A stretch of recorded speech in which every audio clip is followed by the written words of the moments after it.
লাশগুলো Dhaka medical কলেজের forensic মর্গে আছে। তারপর বিশেষ সেল টিম ঢাকা মেডিকেল কলেজের ফরেনসিক মর্গে গিয়ে সরেজমিনে লাশগুলো পরিদর্শন করে।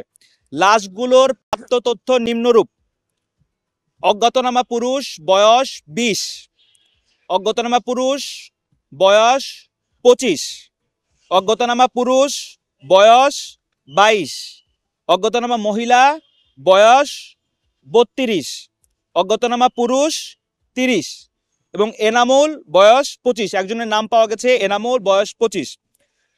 আমাদেরকে শাহবাগ থানা নিশ্চিত করেছে যে লাশগুলোর ময়নাতদন্ত করা হয়েছে। 5 জনের, এখানে যে 6টার মধ্যে 5 জনের ময়নাতদন্তের রিপোর্টে মৃত্যুর কারণ হিসেবে লেখা হয়েছে আঘাতজনিত কারণে মৃত্যু, আর একজনের যে এনামুল তার মৃত্যুর কারণ হিসেবে লেখা হয়েছে ডিজিজড, উপর থেকে নিচে পড়ে মৃত্যু।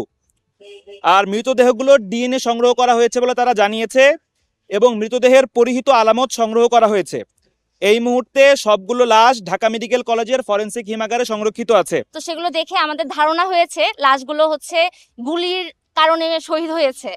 তো ময়নাতদন্তে যেটা লেখা আছে যে আঘাতজনিত কারণে মৃত্যু, আমরা চাই এটা সুস্থ ময়নাতদন্ত হোক এবং সুষ্ঠুভাবে কি কারণে মারা গেছে সেটা নিশ্চিত করবে আমাদেরকে ঢাকা মেডিকেল।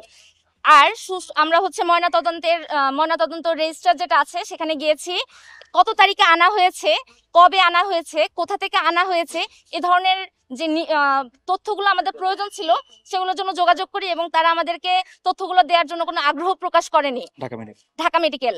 আর ঢাকা মেডিকেলের ডিরেক্টরের সাথে আমরা যোগাযোগ করার চেষ্টা করেছি, কিন্তু ডিরেক্টরকে আমরা আজকে পাইনি। আর আমরা যেটা বলছি যে এই গণ অভ্যুত্থানে জুলাই এবং আগস্টে যারা সামনে কথা বলেন। হ্যাঁ, thank you. Okay, thank you. ভাই বলেন, এবার বলেন। এই মোবাইল একটু নিচে আরো যারা প্রচার করি, এই যারা দিদি আপা